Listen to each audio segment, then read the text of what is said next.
Africa edges closer to 17,000 coronavirus cases, while the world caseload surpasses 2 million. All this while tension spills over between the WHO and its biggest funder, the United States of America. The delays the WHO experienced in declaring a public health emergency cost valuable time. We regret the decision of the President of the United States to order a halt in funding to the World Health Organization. Well, we'll help you make sense of what this means for Africa's fight against the virus. The WHO's Afro-Technical Director, Mary Stephen, joins us, as we'll also speak to Africa CDC Director, Dr. John Nkangisong, who warns that COVID-19 poses an existential threat to our continent. Good evening, I'm Aldrin St-Pierre, and this is African Perspective.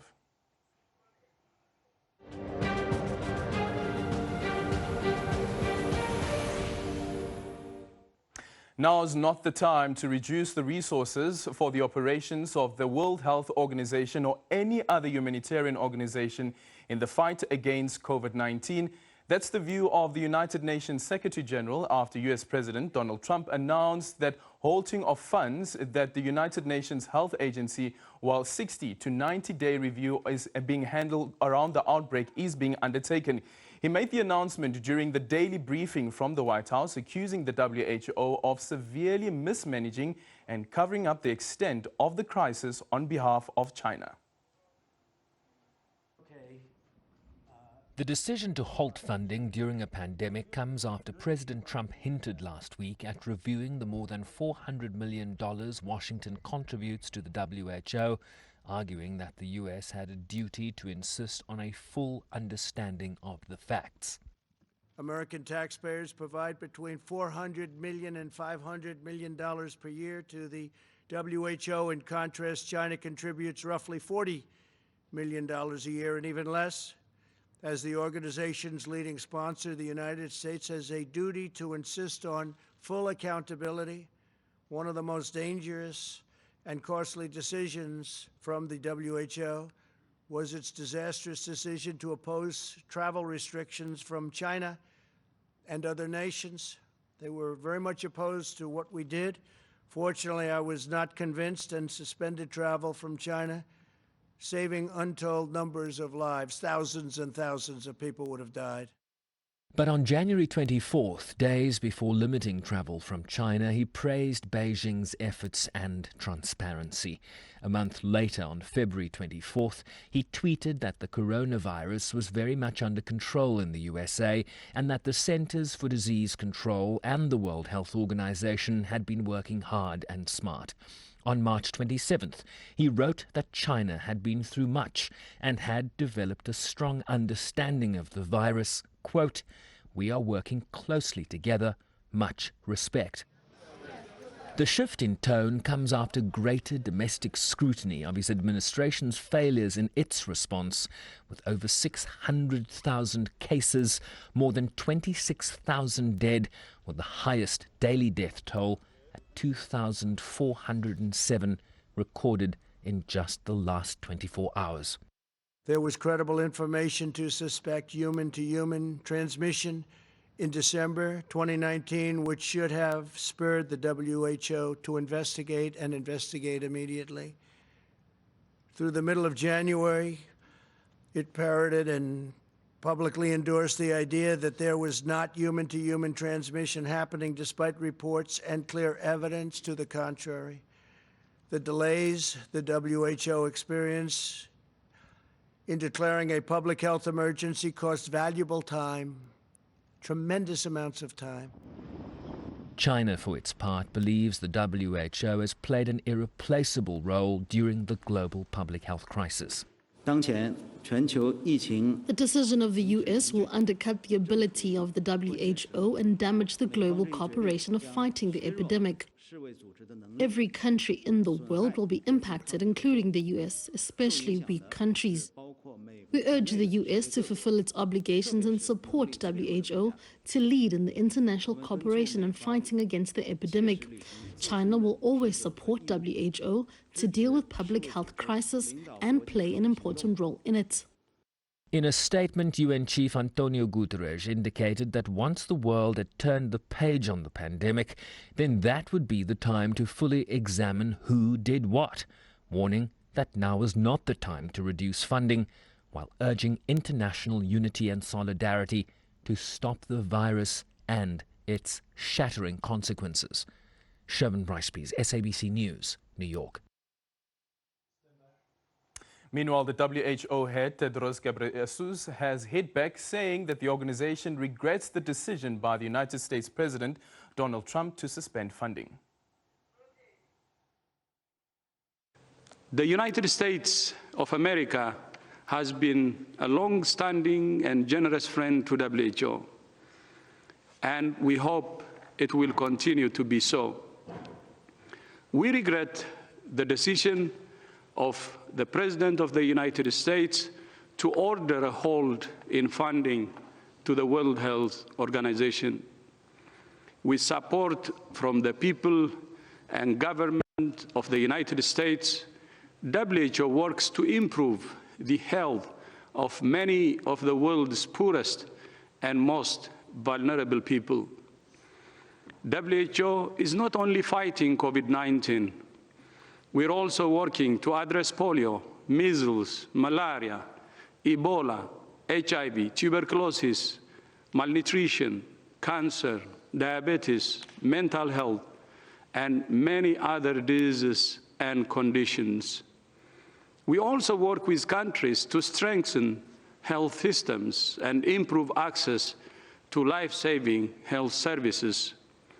WHO is reviewing the impact of our work of any withdrawal of US funding, and will work with our partners to fill any financial gaps we face and to ensure our work continues uninterrupted. Our commitment to public health, science, and to serving all the people of the world without fear or favor remains absolute. Our mission and mandate are to work with all nations equally, without regard to size of their populations or economies. And as the number of infections of the coronavirus in Africa continues to rise, the Africa Center for Communicable Diseases is working on new strategies to assist governments to respond adequately. These include providing technical capacity and improved policy recommendations to the African Union member states. Earlier this week, we heard from South Africa's Health Ministry giving a detailed presentation on the response plan, which outlined where the peak is expected and the measures and the tactics on how to deal with this eventuality. Joining us now is the Director of the CDC, Dr. John Ngangisong, who to give us an update on this response as well as the plans for the entire continent. Good evening, Doctor, and welcome to African Perspective. It has been just over a month now since the WHO announced and said and declared COVID-19 as a pandemic. And since then, what has your assessment been of the response of African Union's member states? Thank you for the opportunity to be on your show. As you rightly said, member states across the 55 countries that make up the African Union were very fast to react to this. On February 22nd, the chairperson of the African Union Commission, His Excellency Musa Faki Mohammed, convened an emergency meeting of ministers of health here in Addis Ababa. And the outcome of that meeting was very decisive. The ministers agreed on a joint coordinated continental strategy, and they also established a task force. I think that was very, very important, and it was a timely step in the right direction. And recall that at that point, only Egypt had reported a case of a COVID infection, and so that was a very rapid way of rallying political attention to the issue. Since then, a strategy has been developed that hinges on coordination, collaboration, and effective communication across the continent, and there's a coordinating committee of ministers of health that is guiding this process and reporting to the Assembly of Head of States. I think Africa has reacted very quickly to this COVID response and has taken it very, very seriously. Is it possible at all to draw comparisons around how other countries, for instance, have responded to COVID-19 and the impact on their nations as well as the continents as well, in comparison to what Africa is currently going through? As of today, we have our 16,500 cases. And if you compare that to what we had at the beginning of the week, that represents about 2,000 cases increase there. So the situation is increasing in Africa. Let no one be fooled with the numbers there. I think this is a very serious virus. This is a very complicated virus that we are learning by the days, and it has the tendency of giving people a false sense of slow transmission. Then suddenly you see a peak and an outburst. We've seen this in Europe. We've seen this in the United States. So I think, again, my appeal to African countries is let's continue to take this seriously. Let's take advantage of the lockdown processes that countries are putting in place to intensify public health actions in the areas of detection, diagnosis, contact tracing, and making sure that these people are provided proper care. I think if we do those things and take advantage of the lockdown processes there, we have a chance to fight. We still have a window of opportunity, but not so much as we see the numbers change by the day. The WHO EFRO report, and although this only represents around 47 members who would fall under the WHO EFRO report, indicates that out of the 47 states, only 44 have the testing laboratory capacity. What does this mean about the other 3 states and probably the rest of the continent as well, the northern parts of the continent, their capacity to test for COVID-19? I think the issue we have to distinguish between having the capacity to test and having the test. Yeah. Very early on in January and early February, the capacity to test was limited, and very few countries had it. And we worked very aggressively using what we call the pool competency-based training to scale this up very quickly. I think as we speak, more than 48 countries have that capacity to test. The challenge we have is access to the diagnostics, which we are working very hard and collaborating with all the partners possible to make sure that countries have the tests to scale up the testing as much as possible. Do we know which countries these are that don't have the capacity, the laboratory capacity to test for COVID-19? Well, there are very few countries that do not have the capacity now in Africa. And for those that do not have the capacity, there's what we call a collaboration, state collaboration to facilitate that. For example, South Sudan has been relying on Kenya to do their testing there. So I think we are not so concerned that the few countries that lack that capacity for now will not. And we are working continuously to make sure that every country has the ability to test that locally. Mm-hmm. What are some of the challenges that the other member states are facing currently? I think as a continent, we are in a very challenging time where we have an outbreak that is raging all over the world. It's raging in Europe and the United States and Asia simultaneously. So we are competing for commodities to fight the outbreaks. That is local protective material for the individuals, including masks, including accessories that are required to ensure that the test is conducted right. So I think this is a very challenging time, not just for the continent of Africa, but for the world as a whole. But my message has been clear that we have to work in a coordinated manner. We have to exercise global cooperation because this requires that we all work in solidarity. COVID-19 will not be eliminated anywhere in the world except it's eliminated everywhere in the world. And the continent of 1.3 billion people is excessively large to be ignored in this fight. Mm-hmm. And also, of course, how interconnected these countries are because of global movements amongst the various citizens, amongst the various continents as well. So what's your message then to other countries, including the United States at this point, that has decided to freeze funding for the WHO? Well, I think you're absolutely right. We live a world that is extremely interconnected.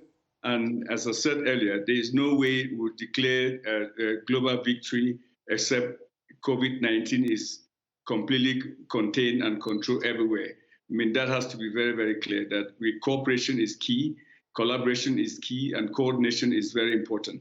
The United States has exercised extraordinary leadership over the years in addressing global health challenges, including the areas of HIV, tuberculosis, and malaria. And I think the world is at its best when the United States has exercised that kind of leadership. And we expect and hope that that will continue so that we can address this very important challenge that we are facing here. The world is at war against this virus, let's be very clear. And this is the time to focus all our energy and resources in a targeted way with a sole objective of eliminating this virus in the shortest possible period. Mm-hmm. And how can we mobilize funding during this particular period? Because a lot of countries are also stressing that they don't have the funds are not available. At least we've now seen from the G7 announcing that, well, at least the international fund, IMF rather, as well as the World Bank, saying that they're relaxing the demand that countries that are in debt to repay their loans during this particular period. So is there any other measures that could be employed to try and mobilize funding? We welcome all those measures that have been announced by major funding agencies or financial institutions. The key for the continent, for us to enable us to respond adequately, is to release those funds rapidly. I mean, the key word here is rapidly. We need to mobilize those funds and place them at the disposition of the countries so that they can, in a predictable manner, plan for the response. Mm-hmm. And also with the funding being available, the other conversation to be had is actually the humanitarian needs as well as some of these critical equipment that will be needed and making sure that there is a passage through all of these countries, including those that are currently under lockdown, to make sure that the countries in need of these equipment do actually get it. You're absolutely right. That is a discussion that we've had at the level of the head of states under the leadership of the African Union Commission Chairperson, His Excellency Moussa Faki, where that call to action has been placed at the highest level of the continent's leadership to look at the possibilities of creating humanitarian corridors that will facilitate movement of necessary commodities that are required for this important fight there. And that call is being heard. Just yesterday, we briefed the Peace and Security Council of the African Union, jointly with, in the presence of Dr. Tedros, and that continues to be an issue that the Peace and Security Council is looking into it to enable us with providing airlifting facilities so that we can support countries appropriately. Mm-hmm. And I guess this also would include countries like Libya, for instance, where there have been some challenges, including with the hospitals. That will include all 55 member states. I mean, again, I keep insisting that there's no way that this battle will be declared over except all countries in Africa jointly, in a coordinated way, eliminate the virus, so including Libya. Let's then speak about some of the research that has been done by the various countries, including those ones that were first affected and those ones who bear the burden at the moment, and including being the epicenter like the United States at the moment, China, and the information that they are sharing with Africa.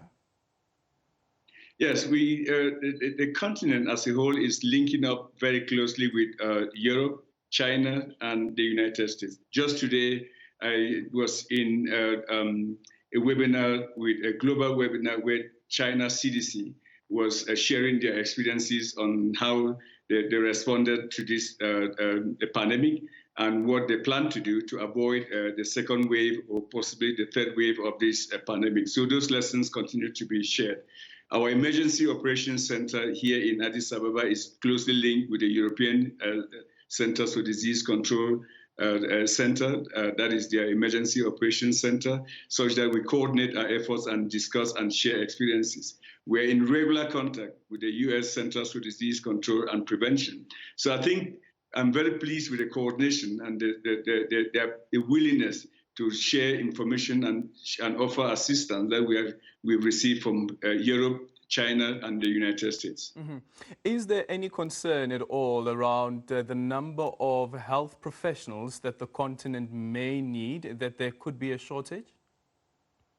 We have to start off by making sure that as one of our strategy, we protect and do everything possible to shield their public health workers from being infected.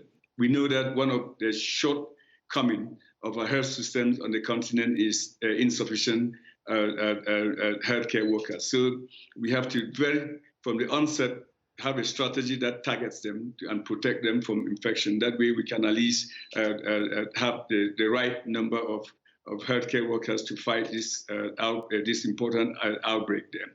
We saw what happened in China. Over 3,500 healthcare workers were affected. Mm-hmm. And if we begin to face that scenario on the continent, it will become extremely devastating for our system there. Of course, we know that our health system is weak, is fragile. I mean, I've said before that you don't fix your health systems or strengthen them when you need them. You strengthen them before you need them. I think that is very clear. But we are at war with the virus. We have to go to war with what we have and not what we need.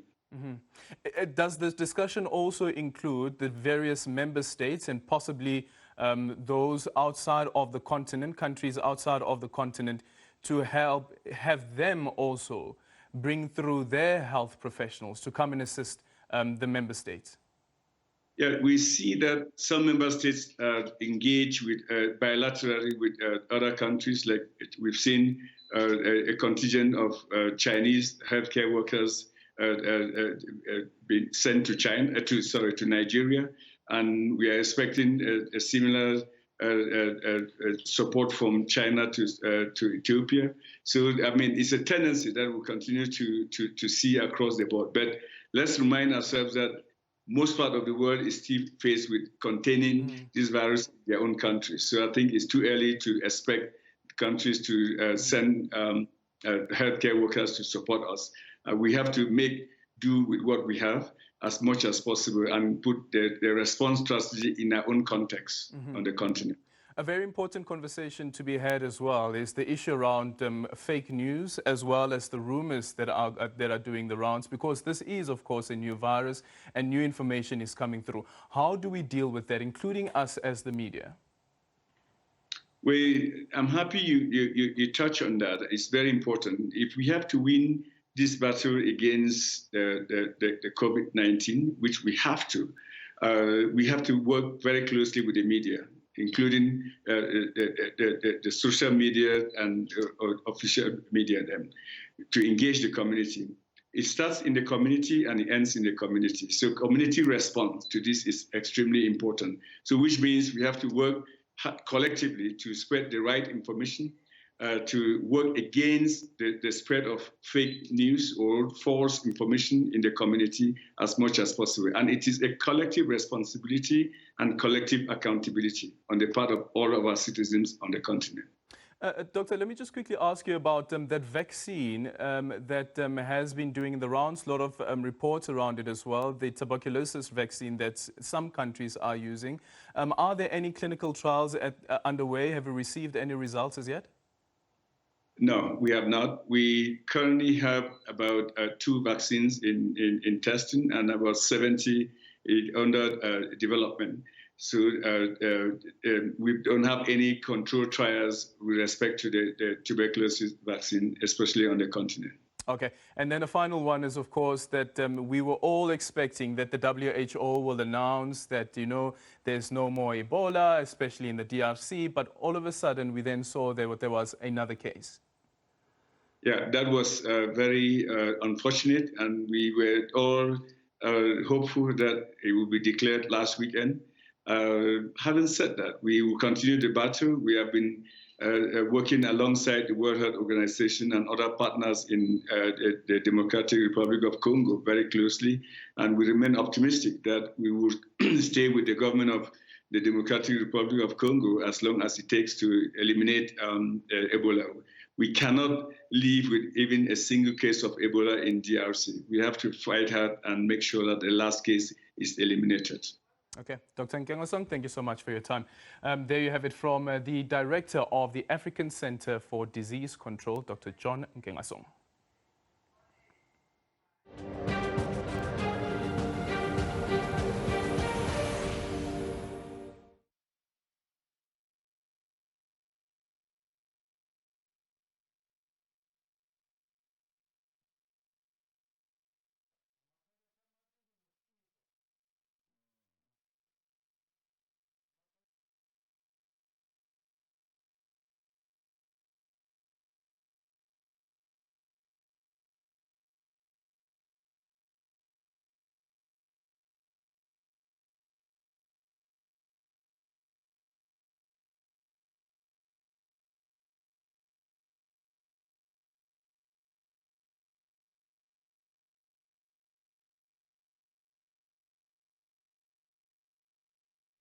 I think 10 minutes, but it was also depending on how.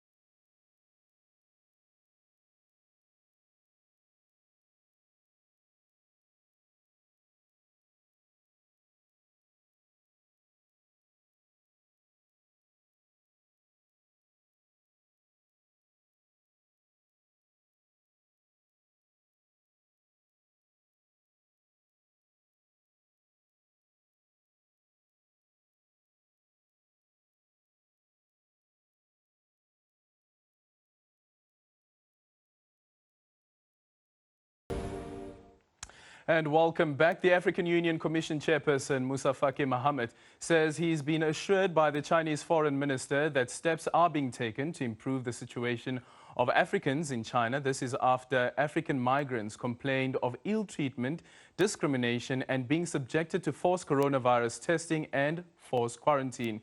The complaints come as Beijing steps up its fight against imported infections. A South African living in Guangzhou has told SABC News reporter and anchor Griselda Lewis of how she was kicked out of her apartment. These are some of the signs outside supermarkets in China, barring foreign nationals from entering. Others more blatant, informing black people that they're not allowed to enter restaurants. One South African woman says she was forced into quarantine. On Monday, the 6th of April, a couple of people dressed in the COVID-19 suits came to my house, and they asked me some questions. It took about 30 minutes. Asked me questions about my travel history and anything that I've been doing in the past year since I've been here for 2 years, but in the past year that I've been in Guangzhou. And after the questions, then they took the test. So they put the swab on my throat, inside my mouth.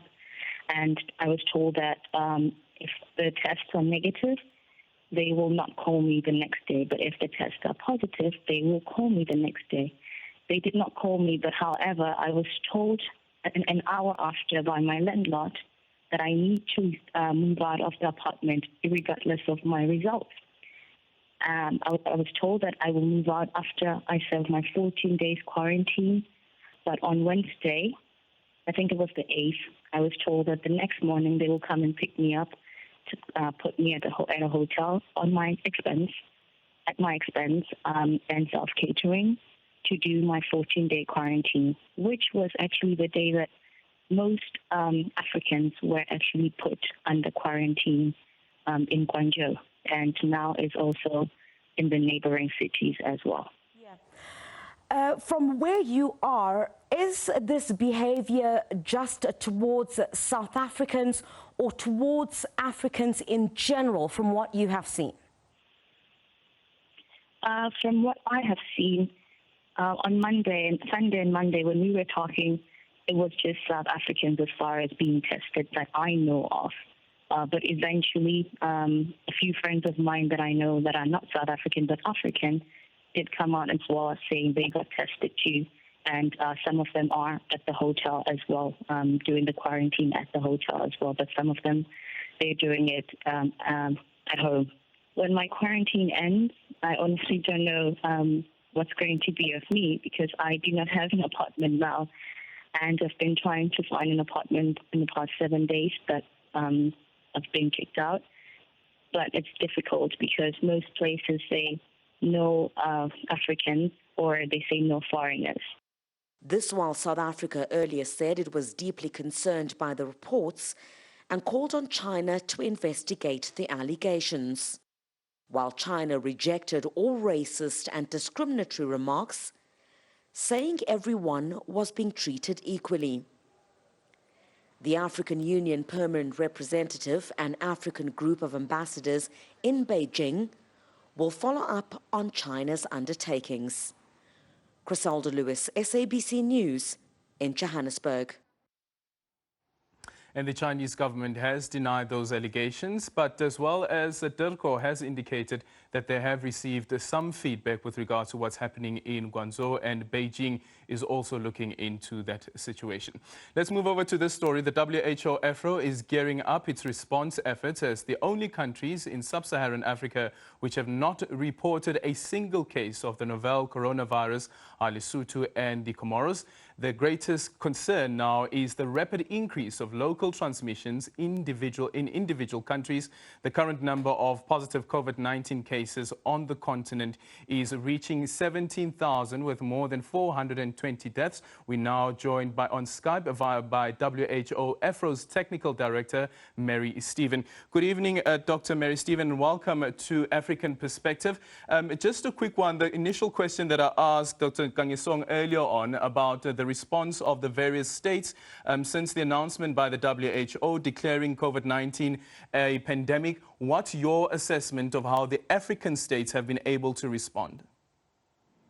Thank you for having me. Good evening. So Africa has been preparing even before we started having cases, and as you know, right now the outbreak is evolving across the continent, and countries are currently responding effectively to this response and addressing the needs for an increasing number of cases. So we have started with early detection of cases, isolation, and testing of the cases, contact tracing, of course, the preventive measures of hand washing with soap and water, observing cough etiquette and social distancing. And countries have also implemented different types of travel measures, and now we have most of our countries under lockdown. So we have seen quite a number of countries increasing their capacity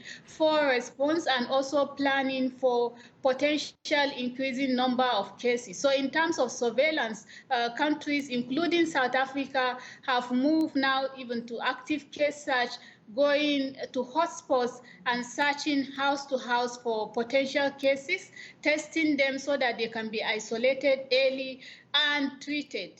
Countries are also enhancing capacity for case management, expanding the bed space, getting additional quantities of personal protective equipment and the ventilators. So countries are really responding to this outbreak.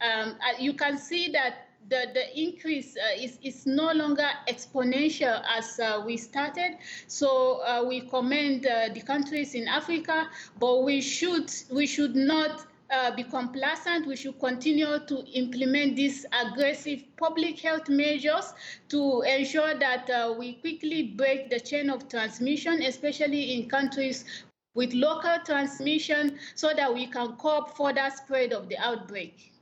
Do we attribute the slow pace of local transmission to the efforts that have been put in place? Or could it be that the countries themselves are not actively, like South Africa is currently doing, actively searching for these cases?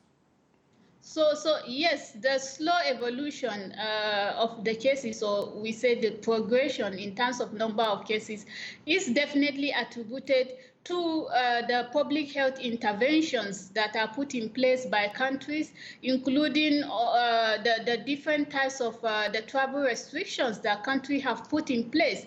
Because if we didn't respond like this, I can assure you that we might be looking at much more number of cases. So the slow progression in terms of cases is not accidental.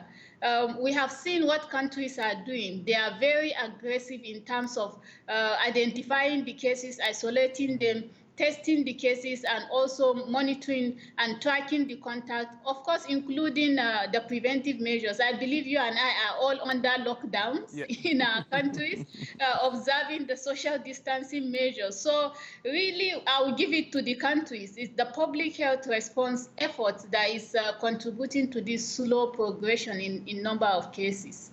And what we are seeing is, as I've just read in the introduction as well, that there are at least 2 countries on the continent that don't have any COVID-19 cases that have been confirmed, and this, of course, including Lesotho. Do we know what it is about these particular 2 countries that have resulted in them not having any COVID-19 cases? So Lesotho and Comoros are the 2 countries, yes, like you said, in the African region that do not currently have cases, but it doesn't mean that they are not doing anything. They have, Comoros, for instance, has implemented the travel restriction long time ago. Lesotho also has put some restrictions in place, and they are enhancing the different capacity to respond to COVID-19. So completely ramping up their capacity for surveillance, the capacity for management and of cases, isolation, and potential contact tracing. They are still doing screenings also of people moving across the borders. So they have measures put in place that will enable them dictate these cases when they occur. And I'm looking at the situation report from the WHO, speaking specifically about the 47 countries that you are monitoring. And for me, what's quite interesting is looking at the number of cases insofar as the gender parity is concerned. Do we know from the results that we have at the moment, and I see that out of the cases that have been confirmed so far, the majority are male between the ages of 30 to 39 as well as 40 to 49. Do we know why we are seeing these disparities between the sexes, first of all, but also looking at the ages? For the sexes, globally, if you look at the statistics that is coming from China, from the United States, from Italy, from the United Kingdom, from Spain, we see an increasing number of men with COVID cases, and also men dying from the COVID infections. So it is not just limited to Africa. This is the picture we are seeing across the globe of male being affected more than women. So I wouldn't say specifically we know exactly why this virus has more predilection for men, but we are seeing, of course, a lot of studies are ongoing to understand the peculiarities around the gender disparity with regards to this outbreak. Then the age group, different age groups are being affected. And of course, across the globe also, we are seeing much more cases between the ages of 30 to 49. So if you look at the statistics around the world, those are the same ages of people that are being affected. But that does not mean that that other age group, other people or younger people are not susceptible to the infection. All age groups are susceptible. It depends on who is exposed to this virus. And for me, what's a bit strange with what you're saying now is that the reports have always been that the people who are more at risk and more vulnerable are the elderly and for instance, what we've seen happening in Italy. But looking at the stats and the 47 countries that you have monitored, the numbers are quite low when it comes to the infection rate of people between the ages of 60 69, as well as 70 to 100. Yeah, so it actually depends on who you expose to this virus.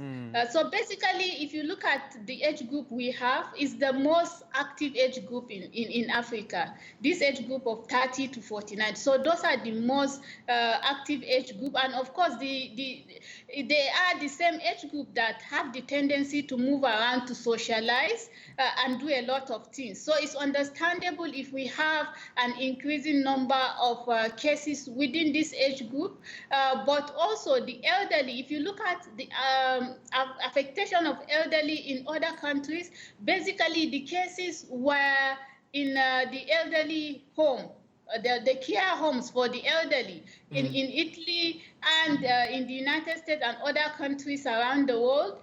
But in Africa, most countries do not really have care homes, and in those countries also the infection were taken to those care homes by people that are working in those care homes, and we know that the elderly have poorer prognosis for COVID infection. So this is part of the reason why in Africa we are seeing our cases in the most productive age group. Well, you've spoken about the benefits of countries going under lockdown, but something that the situation report also highlights is the flight restrictions and how this is a major obstacle to try and move a very important and critical equipment across the various states. Yes, so this has been a challenge in terms of moving both equipment and even human resources to countries to support. So right now, WHO is negotiating for humanitarian corridors so that we can move both supplies and human resources to countries that need them. So if you are listen to the news, the solidarity supplies of WHO, Africa Union, the Jack Ma Foundation, and in collaboration with Ethiopian Airlines, has gone to countries this week. And this was delivered by the Ethiopian cargo. So in collaboration, of course, with the World Food Program. So we are looking at having that humanitarian corridor that will allow us transport both the essential resources, essential supplies, and also human resources to support countries that need additional technical support. We've seen the reports coming out of the United States, and this is in terms of funding to the WHO. I wonder how this would have an impact on the WHO EFRO and the work that the WHO EFRO is doing in assisting the various member states. Yeah, so of course, the funding from the United States has contributed a lot in improving health, especially in the African region. And we also call for global solidarity in terms of response to this COVID-19, so that whatever measures that are put in place do not interfere with our ability to provide the needed support to the African countries, because we are as strong as our weakest link. So if Africa is left behind, when the outbreak continues, it can still go back to Europe and the United States. So calling for global solidarity to support this COVID-19 response. There are various tests around vaccines as well as clinical trials. I just need you to explain quickly which ones are the ones that the WHO is monitoring quite closely, and how far are we with that? Okay, so if you remember, WHO launched the Solidarity Trial for Therapeutics. So these are medicines, potential candidate drugs that could be used for COVID-19 about 3 weeks ago. So this Solidarity Trial involves 4 lines of treatment. So one is called remdesivir. The second one is hydroxychloroquine and chloroquine. The commonest drug that we know in Africa. There is a combination of lopinavir and ritonavir, and then lopinavir, ritonavir, and beta interferon. So these are 4 treatment lines that are currently undergoing the solidarity trials in countries. This is to find, because as you are aware that there is right now no specific treatment for COVID-19. So this is to enhance research to find potential treatments for COVID-19. So in addition to that, there are also researches ongoing, a lot of candidate vaccines that are showing promising signs for COVID-19. But right now, none of those vaccines are yet in the human population. And of course, when the time comes, countries will have opportunity to express their interest and participate in these trials following ethical approval from the ethics committee in country. I just quickly want you to touch on the BCG, and Dr. Nkangisong also spoke about it earlier on, but I'd want you to touch on it on the basis of countries that are saying that they are using this or trying to use this as a vaccine, that from the results that we have, that it does not work against COVID-19 or preventing COVID-19, but also what this means for the supply of BCG. So right now, there is no evidence that the BCG vaccine works against COVID-19. And of course, we are calling on everyone concerned not to use the BCG vaccine. There is a process for every trial of vaccine, of therapeutics, for whatever new disease we have. So let's not just blindly go into using BCG with the hope that it will work against COVID-19. We still need the BCG vaccine for TB. So it is right now there is no evidence to show that really this vaccine works for COVID-19. And so let's leave it for TB prevention and focus on the candidate vaccines that are being worked on, including the therapeutics. Dr. Mary Stephen, thank you so much for your time.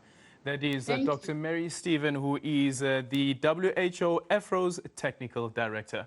And from that story, let's move over to this. As the world battles COVID-19, farmers in East Africa are facing another devastating desert locust invasion, putting at risk the food security situation for millions of people. The International Committee of the Red Cross has warned that the swarms are likely to cause widespread crop loss in a region where some countries are faced with conflict. The international charity warns that if the locust outbreak is not stopped, and with COVID-19 pandemic creating economic turmoil, poor families in the region will be worst affected. Sarakemani has more. East African governments find themselves in a battle on 2 fronts. The battle to contain the spread of COVID-19, which has already infected at least 1,500 people in the region, and the battle to stop an ongoing desert locust invasion that has left millions of hectares of land bare. The United Nations Food and Agricultural Organization, FAO, has warned that the ongoing long rains have created a conducive environment for the multiplication of the voracious pests. Agronomists say this invasion is likely to be 20 times worse than the one witnessed at the beginning of the year. This might be very large swarms compared to what they've seen before, sometime in December, early December. And when you talk to farmer, our teams in the fields, in places such as Somalia and Ethiopia, they've been reported that these are much bigger swarms compared to what they've seen before. There are fears that the new swarms emerging in Kenya, Somalia, and southern Ethiopia have the right conditions to remain mature and lay eggs, with the possibility of moving to Uganda and South Sudan. This will threaten food security and livelihoods because it coincides with the beginning of the long rains and the planting season. This is the main agriculture season in the entire region. If farmers are not able to harvest, we can imagine what will happen. This is a region where we have seen already in the previous month that around 10 million of people were in a dire food security situation. And if because of locusts and will not be able to harvest for the coming season, we can imagine that the food security and livelihood security situation of this farmer will be even worse than what it is before. This time, the battle to combat the infestation has been hampered by restrictions in movement in the region and globally to limit the spread of COVID-19. With all the lockdown and movement restrictions, this is affecting the supply chain. There is worry that the supply chain in terms of pesticide, in terms of other material that are needed to fight against the locust would be affected. And that might really pose a significant threat to the effort to fight against locusts in the region. The World Bank insists that without quick intervention, crop damages and losses could reach $8.5 billion. The ICRC says it is working to distribute seeds in Somalia and Ethiopia, as well as biopesticides to prevent further losses. Sarah Kimani, SABC News, Kenya. Well, as we've told you that Africa is edging ever closer to that 17,000 confirmed cases of the coronavirus. We're still below the 17,000 mark. However, though, there also have been a number of deaths that have been reported. Sophie Mukwena, the editor of SABC's African International Desk, is now joining us. Good evening and welcome to African Perspective.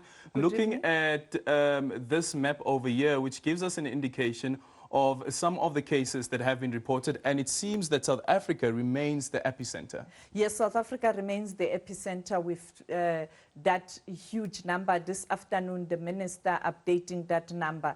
We know that in the north, you have Egypt with more than 2,000. You also have East Africa with 218, that is Kenya. You have West Africa there, Cameroon, and you also have the other countries such as Burkina Faso leading in their respective regions, that is the West Africa region, and then of course Cameroon in the central region. And when you look at number of cases, indeed we are now at 16,285 positive cases out of the 52 countries that have reported cases.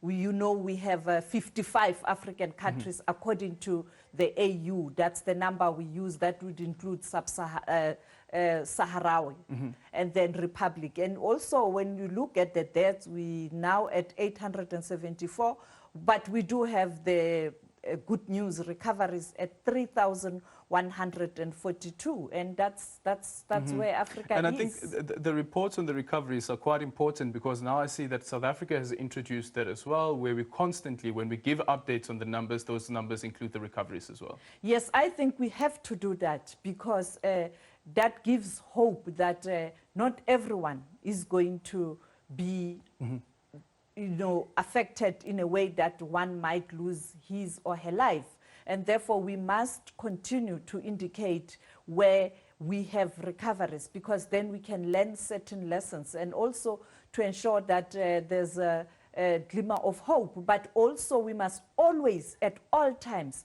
emphasize the do's and don'ts. Wash your hands as many times as you can. Sanitize if you can't wash your hands. Secondly, keeping a distance. You can see now where you are standing and where am I. It's quite a longer distance of 2 meters. It's not even 1 meter, because we are trying to demonstrate that as a public broadcaster, we are responsible and we have to lead by example. The issue of the health protocols are quite important. Other people who are trying to lead by example are the presidents. Yes, yes, and sending different messages. Let's take a look at the president of Uganda, President Museveni, when he was talking about distance but continuous exercise. I always do my exercise here, or even in my home, my room. So you start by warming up.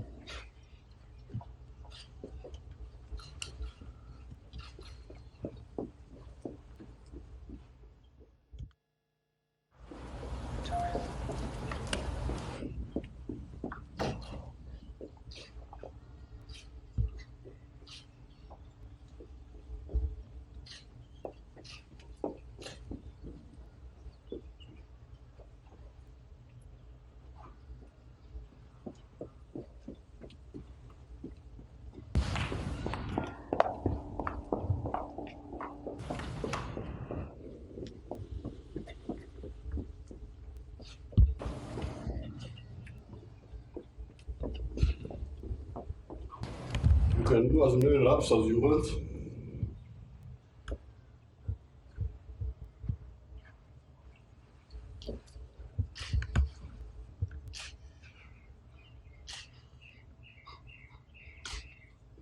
Stop count. 2. That 2. 3. 4. 5. 6. 7. 8. 9. 10. 11. 12, 12, 13, 14, 14, 15. Can you do that, Alfred? 16, 17, 18, 19, 20. Oh no, he's going to continue. Yes. Okay. So there's a president who does the push-ups, but then there's a president who also sings. Yes, you know what, in Liberia, you have Jojoya, the former soccer star, you know him, a former captain of Liberian team, now the head of state in Liberia. Him, it was about music. Let's take a look. Let's look at, Jojoya. No security, everything is possible. It could be your mama, your papa, brother and sister.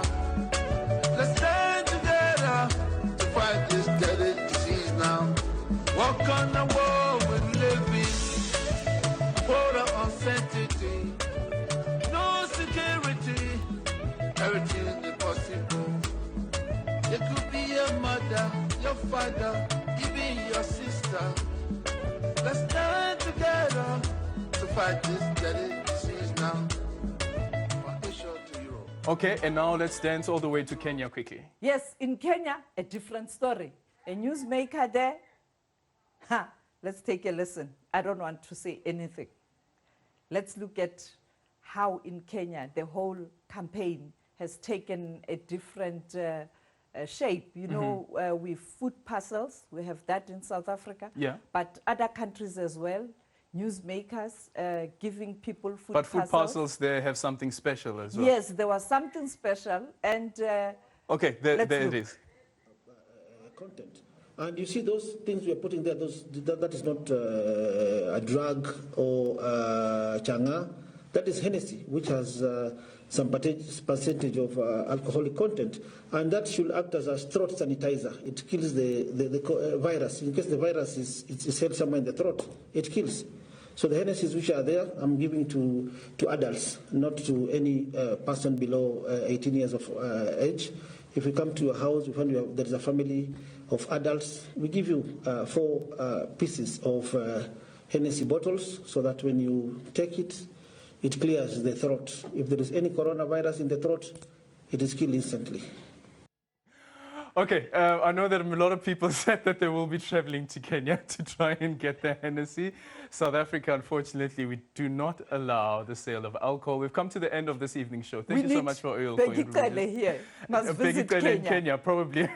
Thank you so much, SABC's foreign editor, Sophie Mukwena. And thank you so much for tuning in. Goodbye. Enjoy the rest of your evening.